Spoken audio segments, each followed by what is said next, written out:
Oh, good evening. Rian Kutsia from Fortis Proactive Defense Solutions in Pretoria. And today I am having a little chat with Glenn, who is also one of the loan operator instructors. And we're going to be talking about the realities of living in South Africa, specifically with regards to crime. And our training fits into all of this. Good evening, Glenn, and welcome. Good evening, Rian. Thank you very much. Glad to join you. Thank you. Can you just give us a little bit of background about yourself and where you fit into the whole loan operator thing, Howell with it, so on? Yeah, like I've been with the loan operator since about 2021. Not within sort of the first intake, but mid 2021 joined. Thoroughly enjoyed it. It was actually sort of post the 2021 riots in Durban that I personally realized, I was not in the kind of position that I needed to be in.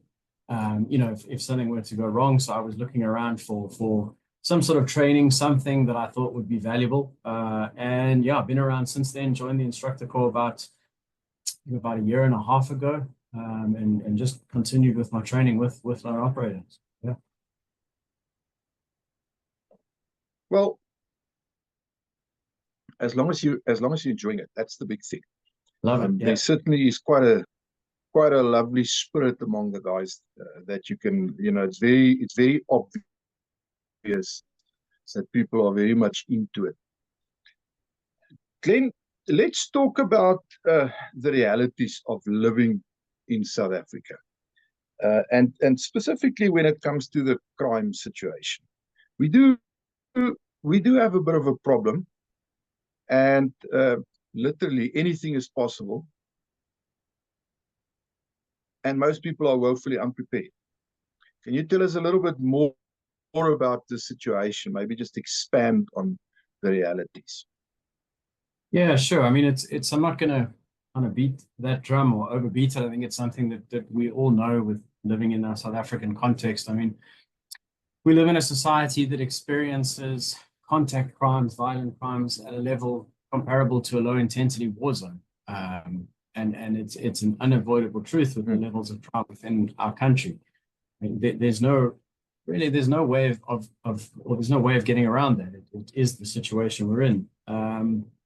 Despite the fact that we have a police force, and again, this is not about knocking the police. We have a police force that's active. We also have a security or private security industry that's estimated at 4 or 5 times the size of the police force to sort of tackle and combat this crime. But the challenge remains. If you don't have some sort of 24/7 protective services detail or something along those lines dedicated to you as an everyday civilian, the chances of one of those two bodies being able to protect you in some sort of violent encounter or even respond in some sort of violent encounter is slim. And again, it's not a commentary on ability or willingness. It's really around a time constraint. So attacks are over very quickly. We'll talk about that in a second. They can come. They attack. It comes to you with very little warning quite often. I mean, it's in your home, it's in your workplace, it's on your way to work. There's no time for those elements to kind of respond. And again, what sort of deterrent is there? So even though there's limited ability to respond to protect you, what sort of deterrent is there beyond that? And what I mean by that is if a criminal is potentially caught, that we've got low levels of prosecution, overcrowding in jails, the same kind of situation persists. So there's very little deterrent post-fact, even if that criminal is then caught, to deter that criminal from making you his target. So the situation we live in is really not, it's certainly not conducive if you're not going to be involved. And what I mean by that is I think you as a private citizen, you have to be enthusiastic, capable, and a willing participant in your own self-defense for that to be in any way effective, for you to potentially survive some sort of encounter. Yes. Yeah, I mean, it's very much the situation that we find ourselves in this country. You can't, rely on some sort of external element to assist you. My sincere belief. Yeah, and also the cost involved. If you want to start looking at a private security detail, we're not talking about armed security patrolling your area. People looking after you and your loved ones in person 24/7.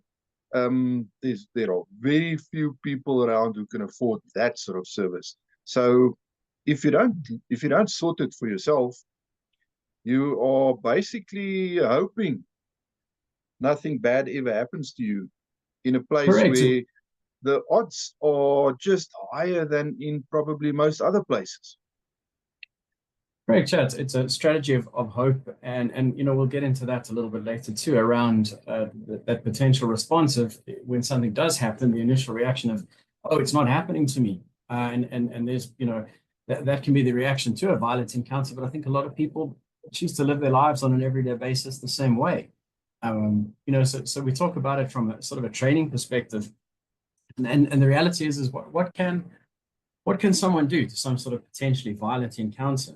I think there are really typically four kind of responses to anything that we could look at. The ones that you'd normally find sort of discussed are your flight, so fleeing, flight, fighting, of course, posturing, and submitting.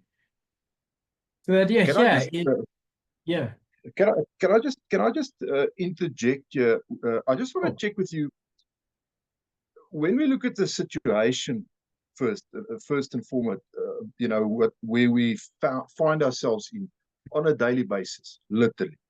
How does training fit into all of this, and how can it be an advantage for you? Yeah, it is a great question. I mean, the thing with training is we're going to naturally respond to some sort of attack, right? Some sort or some sort of potentially violent encounter, some sort of threat, some sort of antagonist. We're going to respond in one way or another. Training is going to provide us with a much more enhanced toolbox, if you will, of ability or options to respond. So it's the challenge that we have, and it's not that you're not going to respond if you're not trained, but how effective are you potentially going to be is going to be where the difference comes in. So, as I was sort of saying, when someone is faced with a violent encounter, there's or potential violent encounter, there's one of four typical responses. It's that fight, flight, submit, or posture. Now, the flee or flight and fight, the two together, are both acceptable responses to some sort of violent encounter. And really, there's nothing wrong with fleeing. There's nothing wrong with getting out of a situation. In fact, that is the preferred sort of a choice, really, I mean, for a whole lot of reasons, sort of beyond the scope of this chat at this point. But both of those options, fighting and fleeing, are going to be skills that you can draw on if you've trained in the correct environment. You're going to be able to enhance those skills. So even if you've had no training whatsoever, you haven't done anything, you haven't prepared yourself mentally, you haven't moved into that space at all, you haven't put in any effort, if you've got an element of training behind you, you're going to be able to respond in that situation in a more effective manner. Even being aware of your own capabilities, aware of your own surroundings or awareness too, which we'll get into a little bit, but really the sort of the fight and flight, those have got to be the one of those two options has to become your default response. The other two, just touching on them very quickly, submitting, of course, it's not an option. You're choosing then, or you're allowing yourself very easily to become a victim. And we see countless studies of people that are attacked and they feel that if they go along with the attacker will somehow be merciful with them. And if that's the mindset that you're going into this with, I mean, you're potentially making a bad situation much worse for yourself. A real professional criminal, a predator is not going to have mercy on you because you're rolling over. Not at all. And in the same way that sort of the posturing. So we don't see this so much, I think, in South Africa. Obviously, it does happen, but we tend to see it with these kind of videos overseas. A good example would be some sort of road rage incident. And someone gets out their car and there's some sort of conflict or some sort of aggression, and one guy gets out his car and he's drawn a gun, but he's not pointing it at anyone. He's kind of just waving it around. He's sort of next to him and he's holding it next to him, this is this idea of posturing. And you talk to students sometimes and you'll hear things along the lines of, well, no, I don't actually think I'm going to need my gun. I'm going to carry my gun, but I don't expect to need it. I'm gonna, Oh, I'm gonna scare the guy off. That's my plan. I'm gonna scare the guy off. And that is also totally unacceptable response. A totally unacceptable response because for a few reasons. One, again, your hardened criminal is going to recognize that you are not serious mm, about using that weapon. Okay. And that's where yeah, these stories come from of I'm not going to carry a gun because he's going to use it on you. Yeah, if that's your response, I guess that may well happen. He was going to hurt you anyway. Your gun is not the problem. Yeah, he was going to hurt you anyway. But the point comes down to the fact that it is not an acceptable response to submit to an attacker, to posture, to have this bravado or this pretend response. It's going to get you in trouble. So what the training comes down to, what it really boils down to, is building on those skill sets of fight or flee, and how you sort of encompass your training to reduce a whole lot of things, reduce your lag time, your shock. There's a ton of elements that again we can get into around how the training is going to provide you those tools and those skill sets to be able to respond in that space. yeah. I think people tend to overlook the fact that a criminal, specifically a hardened, violent criminal, um, they've been doing this for quite some time. This is what they do for a living.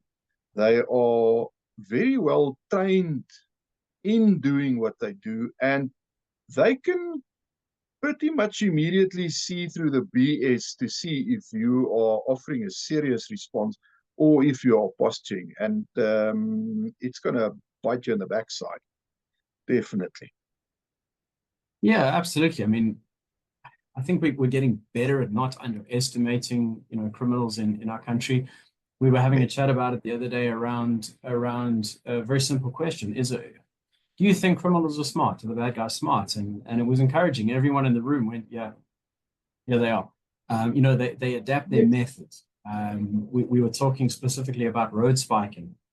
These all around the highways, around the major cities, we're seeing more and more of these spiking incidents that are cropping up. And it used to be that you would get spiked potentially, and the training was and still is, sort of keep moving, get out of the area, keep your vehicle moving, and all these various things. But the criminals then adapted to that, and we're now finding that they are not only spiking you, but they have vehicles ready to go to sort of chase you down the road if necessary. Mm. So whatever sort of the modus operandi that they develop, and I guess we sort of counter, and the police, the security elements, and civilians that really are at the front line have to be the people, as I said, proactively and enthusiastically and capable of dealing as an active member or participant in their own self-defense.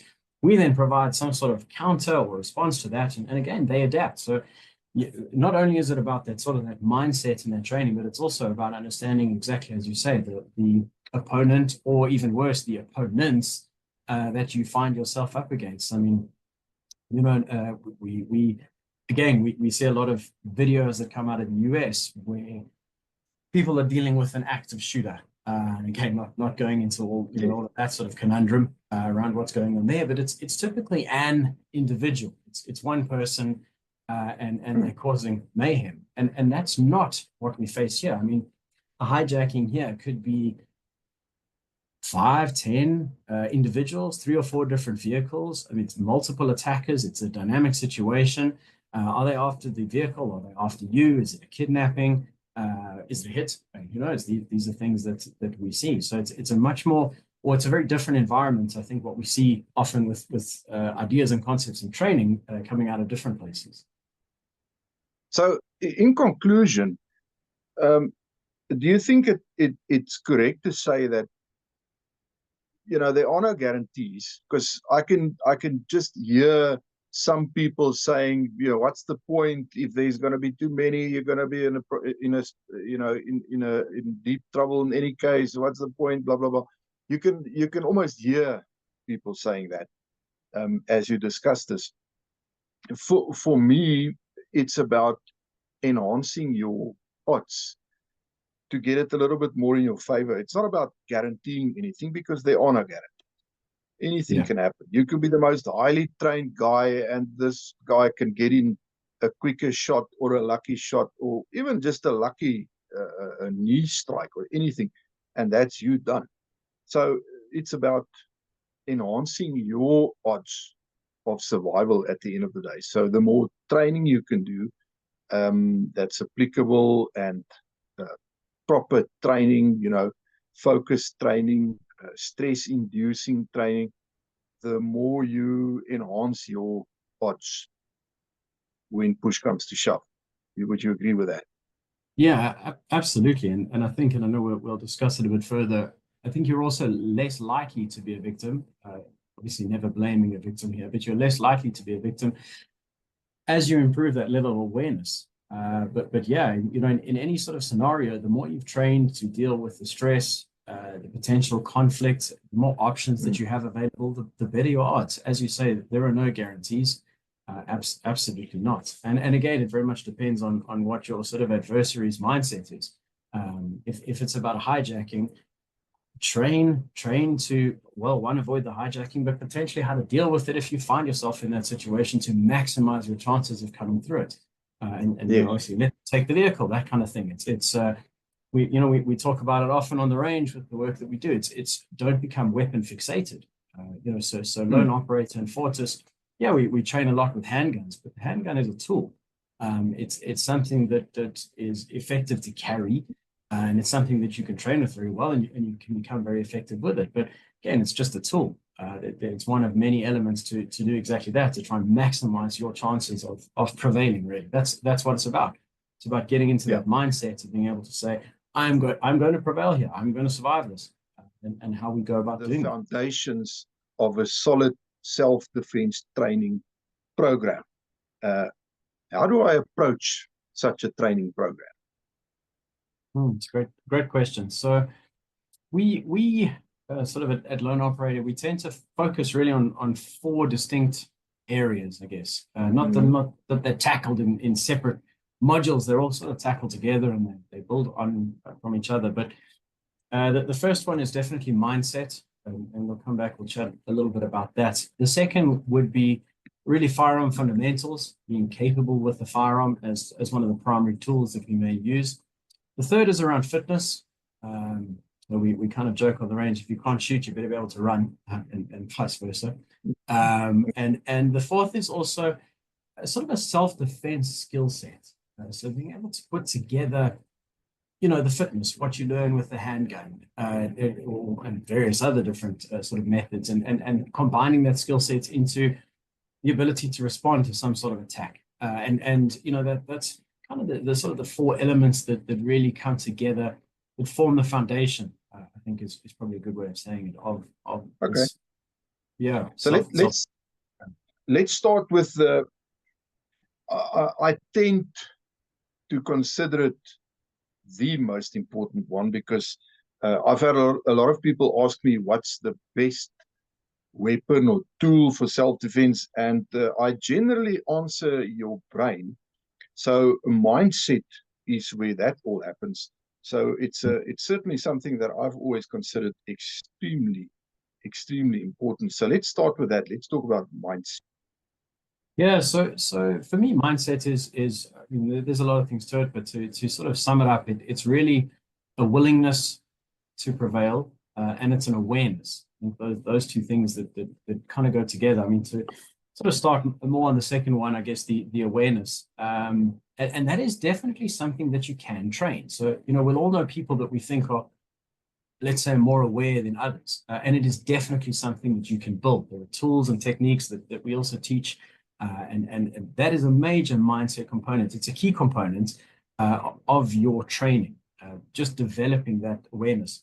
We spoke a little bit about it in the first video that we did around people who, and I guess this is more the point, people who are more aware are less likely to be attacked. I remember reading some really interesting content from Dave Spalding in his book Handgun Combatives, and they would interview hardened criminals, and they would give them videos of people walking down the street, and they would show many different criminals the same videos, And the criminals Yes. would pick out who they would attack from these videos. Now, they didn't know these people, not at all.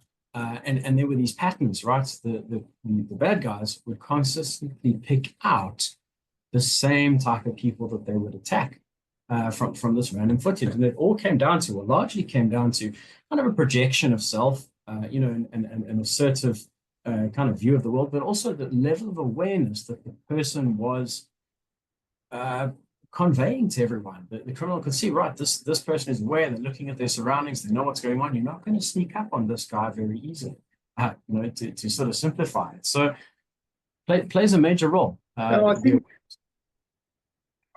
think if the more you become aware of what goes on around you, and I am going to be having a chat to Roo specifically about the OODA loop right.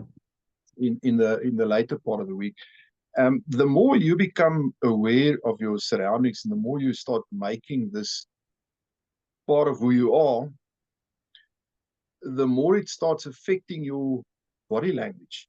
And criminals tend to be very good at reading body language. They may not necessarily understand the big words and the fine nuances, but they can read body language like it's a book. Yeah. Yeah, absolutely. Without a doubt. I mean, many replicated studies and even just, empirical things where police officers, law enforcement, they interview criminals, same kind of messaging comes out. It's consistent messaging. I find it interesting to look at the opposite of awareness. So if you're unaware, so what sort of thing tends to happen?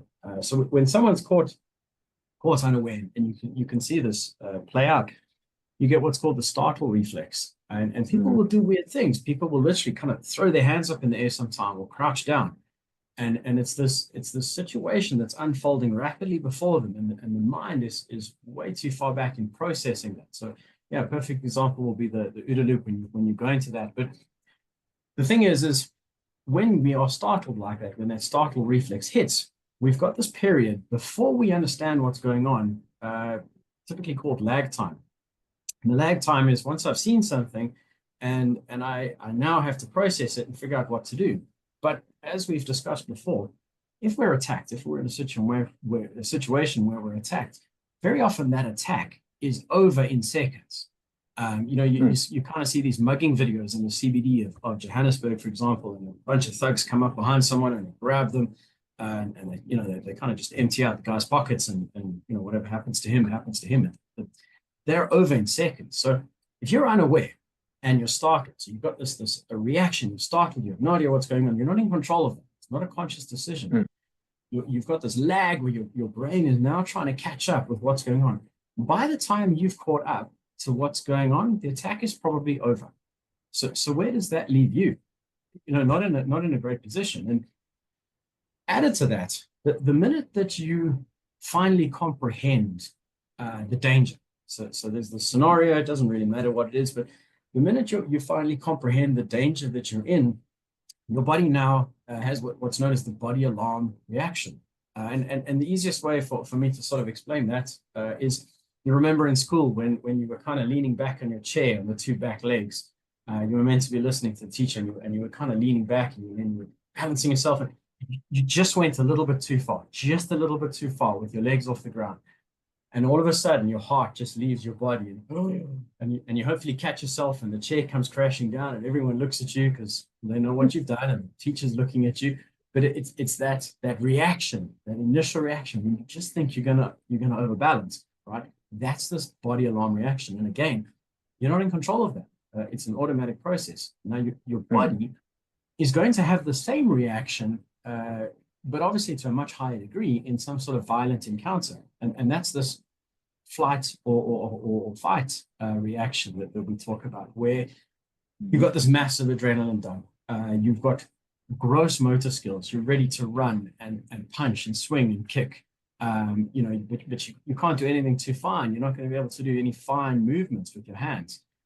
You've got potentially sort of tunnel vision, auditory exclusion. You've got a sense of time, even, sort of slowing down. Now, all of these things, I talk about all these things because going back to training, the point of the awareness, as we said, just going back to awareness, is that if we're aware of our situations, we're less likely to be caught unaware. The obvious, but it's an important point. But at the same time, even if we are aware, at that point where we are attacked, we're still going to have to deal with this body alarm reaction. And that is something that we can simulate to an extent in training.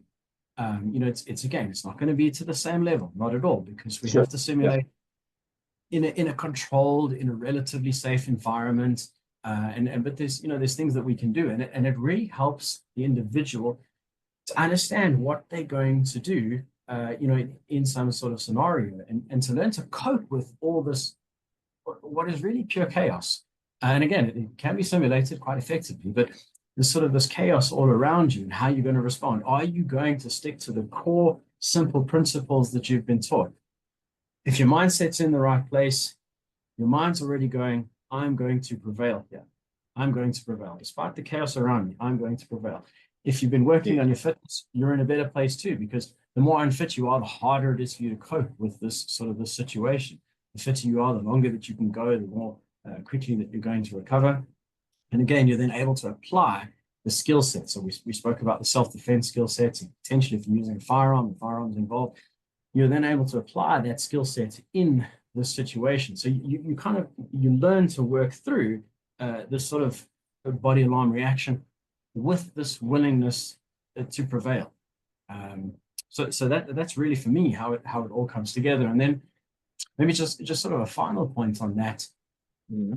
You have to have confidence in the skills that you've been taught, and you develop confidence in those skills through your training. It sounds like a small thing, but it's really key. You can't train one in unrealistic methods. So everything that you do train, everything that you test, you have to put a level of pressure on yourself, on the scenario. You have to ask yourself these questions of, is this going to work and is it not?